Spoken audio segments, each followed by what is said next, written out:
My name is Steve Seaney. I'm with a consulting firm called Rigo Consulting. Rigo historically, I've spoke at the last couple of these events. We were a project management firm that evolved into a SaaS provider.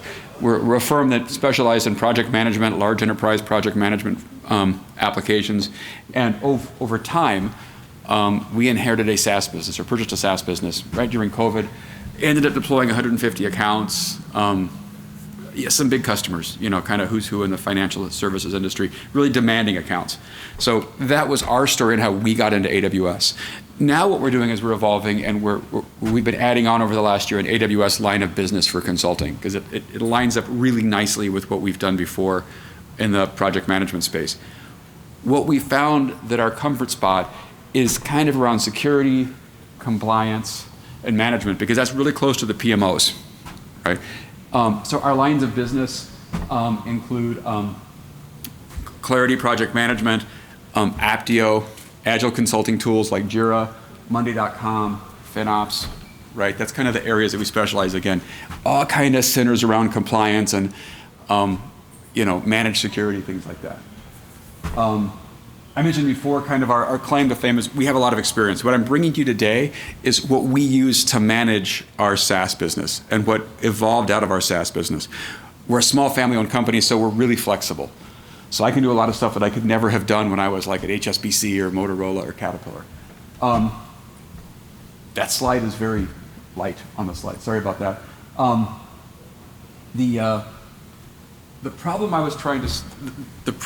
I was trying to solve when we set up our governance lifecycle was how to minimize the amount of time we were spending on compliance, right? Compliance is non-value added, okay? If you just think about it, it's just run the bank, right? It's just what you have to do to keep your lights on. Doesn't really add value to your customers unless you don't do it, right? You don't sell people on the fact that you're compliant, usually. Maybe that helps with some banks and stuff. So what we came up with was a governance lifecycle. We start out with a modified well-architected framework reviews. So the first well-architected framework review that I did, it was horrible. We spent 2 hours talking about our security documents and things like that, right? We've totally changed that now. And what we focus our well-architected framework review on is to create our AWS roadmap for the next 16 months, right? What do we think we're gonna change in our infrastructure for the next 16 months? That's what walks out of the well-architected framework review. We then roll into a cost, right? What the cost one is how much am I going to reduce my cost that I can deliver to my customers? So in a SaaS model, that cost might be dollars per customer that you manage, right? Or dollars per end user, right? So we focus our cost model on tangible cost results.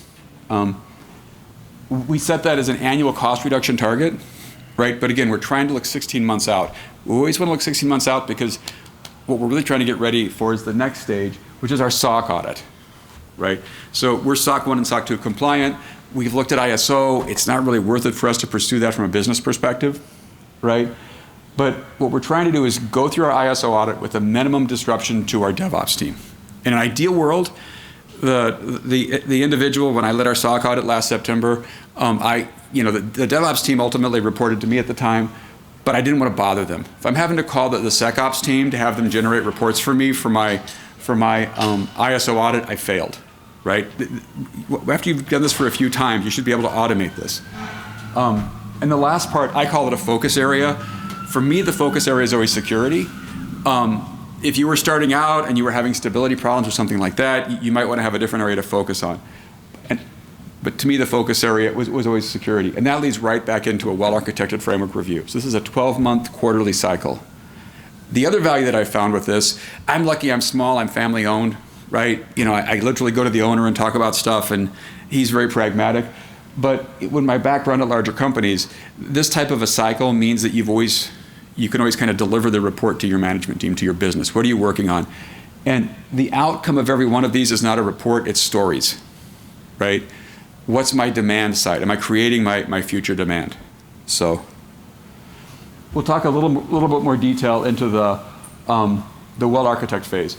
So what I mentioned is the outcome of the well-architected framework review is not to build a well-architected framework review report, okay? The outcome of the well-architected framework review is to build stories that's what your AWS team is going to be changing. So this gives you your roadmap. And to me, the roadmap is stories. It's not a cool graphical slide. We're going to focus on AWS-related changes in that phase. What's coming down the pipeline for AWS? What changed in the last few years? Do they just come out with some new security hub change, or the security data lake just launch, right? We're going to ignore process items in a well-architected framework review. So the wafer's got to be something like 2 to 3 hours of actually to build it. It can't be 2 to 3 days. The first couple of wafers I did, it was insane. We had the whole team assembled. We had the business people there. We had we tried to have our owner there. Little to no value. But what really comes out of this is stories. What's our roadmap for AWS going to be? On the cost reduction phase, what we're talking about, again, is to create our cost production plan, something tangible to the business, right? Maybe it's total cost reduction.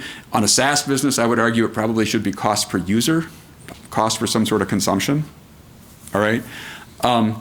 You're going to minimize any process items, again, that are redundant with SOC and ISO, right? We're not going to talk about items that are related to, that we're going to recapture in the SOC or ISO. A big part of the SOC and ISO phase is cost, and do you know what your costs are? You're not going to worry about that in the cost reduction phase, because that you're going to have, the process piece of that you're going to have to cover in SOC.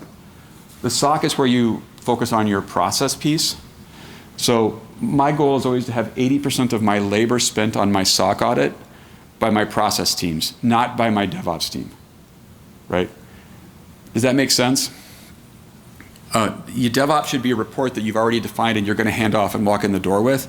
The DevOps piece, or the SOC piece, should be talking about, what's your HR process? Are you training people? Are you certifying people, right? That's what the SOC audit's for, right? And then when you get to the well-architected framework review that covers those items, you just skip it and you just say, guys, this is covered in SOC, we're certified, we're going to move on and focus on AWS. And then for the security piece, again, we're going to dig into a critical area. I always like security because security is always changing. This is a great time to dig in a little deeper into security, and we'll go into that in one more slide. Hang on, I've got to.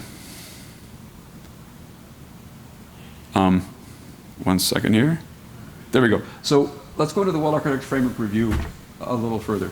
So again, we want to have a 16-month rolling roadmap of stories.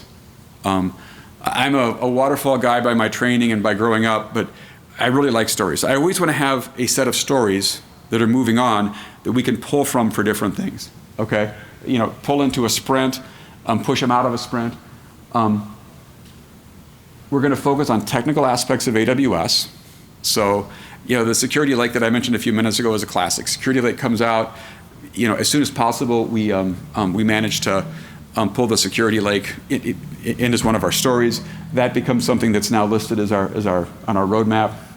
We're going to deprioritize process-related discussions. And has everybody here gone through a well-architected framework review before? Did you think they added value? Okay, so I loved our first one because we didn't have any process work done, right? And we had AWS architects there working with us to define this thing, and it was great. The second one I found, we spent a lot of time discussing what we do in our SOC audit. So when you do one of these, the value of them is to get your technical people together to talk about a roadmap, right? And I would strongly encourage you to avoid the process discussions. So when I'm working in our team or with one of our clients, because we actually have some clients that we host in our SaaS environment that insist we go through this with them, right? Which can be a little uncomfortable, right? But our focus on the well-architected framework review is just to say, if it's a process item, if we're going to talk about, do we have a budgeting plan? No, okay.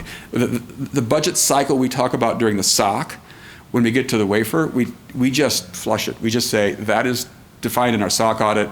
To be honest, your SOC audit knows a lot more about that than the team who's there doing the well-architected framework review. And I really would encourage people to think about that when they're doing these, because you get a lot more out of them. What we really talk about is what services have changed since the last wafer, okay? What services have upcoming changes that we know about? What issues need addressing, right? Do you have a client that wants you to, or that you think is going to want you to store data in a different region as a backup? And what can we cost effectively automate? everything that we have to do is automated. If you can imagine running a SaaS environment across 150 accounts, right? Everything's got to be automated. The tools we use, okay, so I'm not going to go to these in detail. Obviously, there's the Well-Architected Framework Review tool in AWS. That's a great one, okay? We're using it at a high level. We use lenses, okay? Security Hub is really important for this. If you're not using Security Hub, I strongly recommend that you take a look at it, okay? It makes the Well-Architected Framework Review go much easier, as well as the SOC audit go much easier. AWS Organizations and Control Tower, if you're using those, that also really helps makes things go easily, because you can deploy things across all of your accounts consistently and prove it. And then we began to look for a partner. What we realized over the last 6 to 9 months, because I missed my Well-Architected Framework Review last year because we had an individual in our team who got sick. So we were stretched too thin. I realized that there are tools out there that allow us to take this 3 or 4 day wafer for us and turn it down to like 1 day or even half a day. The one that we chose, and as a disclaimer here, I like them so much we're probably going to do a business consulting agreement with them as a partner, is one called 6 Pillars out there. Now, I'm not making any money on them, okay? But 6 Pillars goes through, and their tool uses AWS services, and it really lets you automate your Well-Architected Framework Review. And one of the things I love about it is it sets up, if you're not using Security Hub and config, it sets them up to begin with. You can turn it off when they're done, right? But it adds really value to the Well-Architected Framework Review process, so especially if you're a small and medium business. I'm going to talk about the cost reduction roadmap. Again, 16-month rolling roadmap. I always want 16 months because I always want to go into my SOC audit with enough runway that I don't get dinged on my SOC audit, that I don't have like a plan that goes out, they like 12 months, but at least if I can get it out 6 months, then I can get through my SOC audit without having a finding. Again, my roadmap is defined as creating stories. It's not an Excel spreadsheet, it's not just a list, it's actually stories in either Jira, Rally, whatever tool you're using. Your plan should include high-level cost targets. I said before, make them tangible to your business. My owner doesn't really care about my total cost reduction. What he really cares about is how much dollars per licensee that I can reduce. Okay, if I can get that down, he can sell that. We use some cool things in AWS that I really like here. We use AWS budgets. If anybody hasn't played around with those, if you're in a multi-account environment, what you can do with AWS budgets is you can set a budget on each account, right? And there's some automated stuff that you can turn on to like turn off services if you go over budget. I wouldn't worry about that. But just having a budget, and then you can see trends. So once you have your budget set in AWS budgets, you can see trends over time. You can set alerts on those. I really recommend those. That's also great from a hacking perspective. If you have an account that's broken into and somebody is using a large amount of resources for compute resources, budgets is another way to send off an alert. I really like cost categories. If you haven't looked at cost categories from a FinOps perspective, sometimes you have to explain to somebody what your fixed costs are and your variable costs are. So if you're going to disable a service in an account, is that really going to have an effect on your monitoring services or your canaries or something else, right? And cost categories let you either use tags or you can separate them out by accounts, and you can say, let's suppose I have a central service that I have to run in a region of the world, maybe in Europe. Well, if I kill 3 of my accounts in Europe, right, maybe we sell them off to a partner, right? But I still have to run that central service. If that central service is a meaningful cost, if it's an expensive cost, you've now effectively raised your prices to costs for the remaining services that are left running. Cost categories let you really easily break that down and maintain that. So as part of our cost reduction phase, we always look at that and say, is this still adding value? Again, it automates it, takes which usually is a spreadsheet analysis, turns it into a report. What you also want to do during your cost reduction phase is do deep dives. What's your cost on your network services? What's your cost on storage? Are they trending? Is there a cost for compute? What's your cost for config? Config can really do some nasty cost things if something gets out of control. What's your cost for security and support? So I think I went through most of the tools here that we use here. The 2 tools that we really like, one is Apptio. But now we are a reseller of Apptio, standard disclaimer. Okay, but if you're in a multi-cloud environment, Apptio is a great tool. Okay, I'm a partner of Apptio. I am a consumer of InOps. Okay, I don't have any arrangement with InOps that I make any money off of them.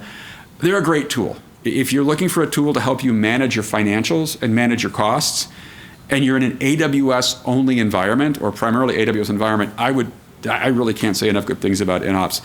What I like about InOps is you can automate billing reserved instances if there's a gap, automate buying savings plans if there's a gap, right? There's certain automation features. They're really focused right now on getting more and more into EKS. That really doesn't benefit me, okay? But if you're looking at like a FinOps tool, I would strongly recommend InOps.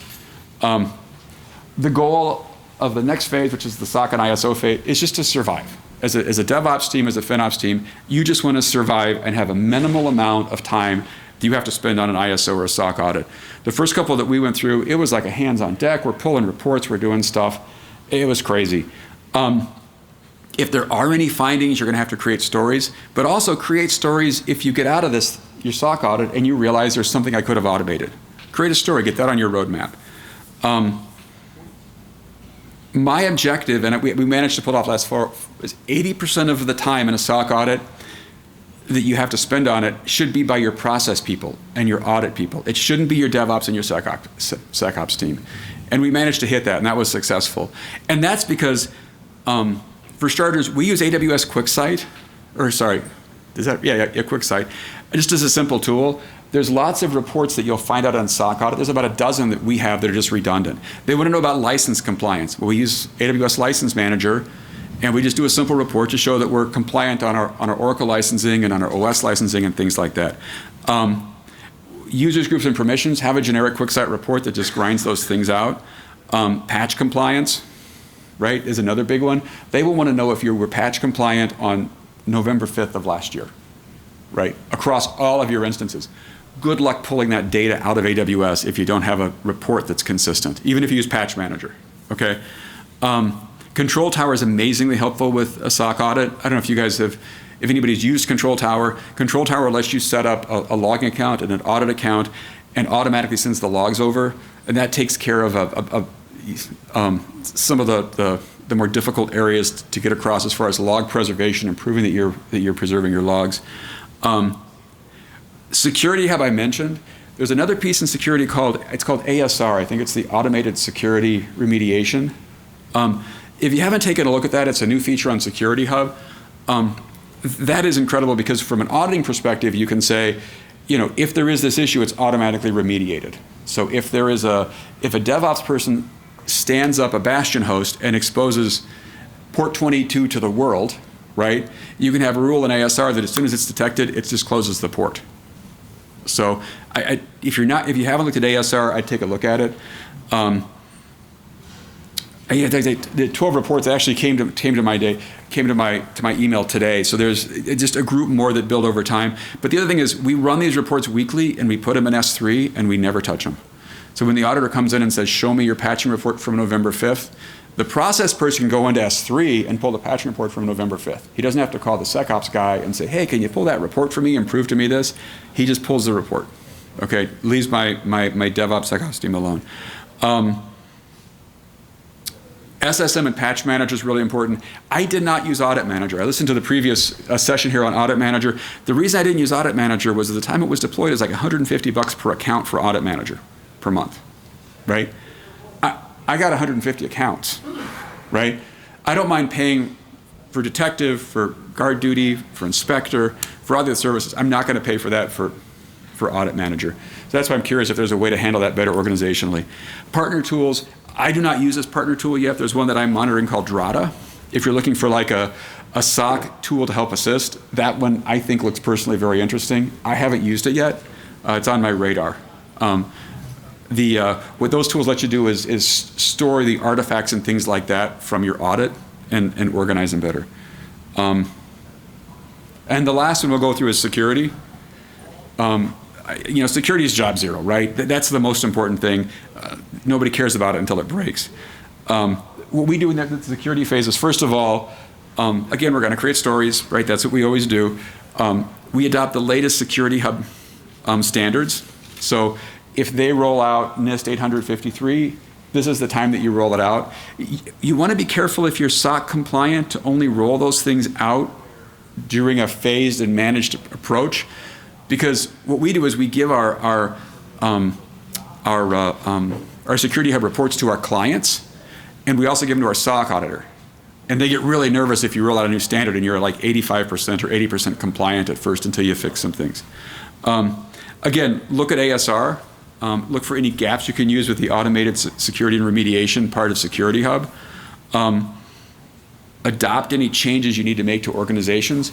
So if you're using Control Tower and you're using guardrails, it's very easy for guardrails to not be assigned to OUs.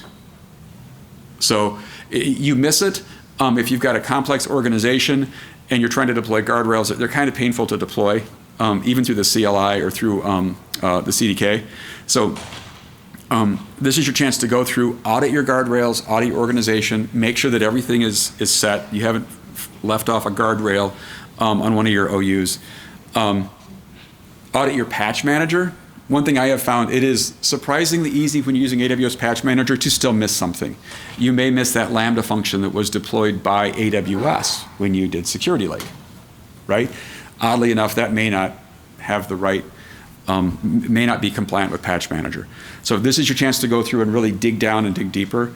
Look at inspector settings for compliance. Same thing, the big issue that we have aren't the Lambda functions that we deploy, it's the Lambda function deployed by AWS. They may not be set up to work with inspector.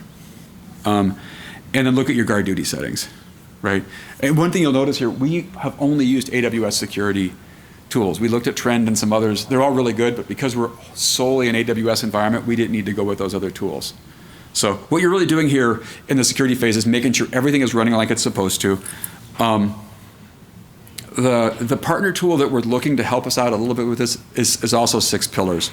We haven't made that leap yet. They're great for well-architected framework reviews for security. I'm not sure if the values there if you're completely inside of AWS. I want to leave time at the end for questions.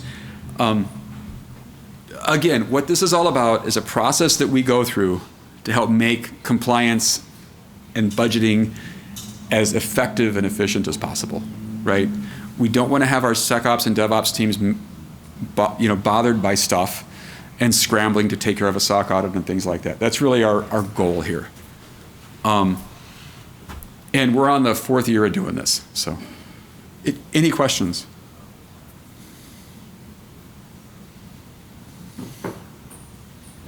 End of day. Going once? Going twice?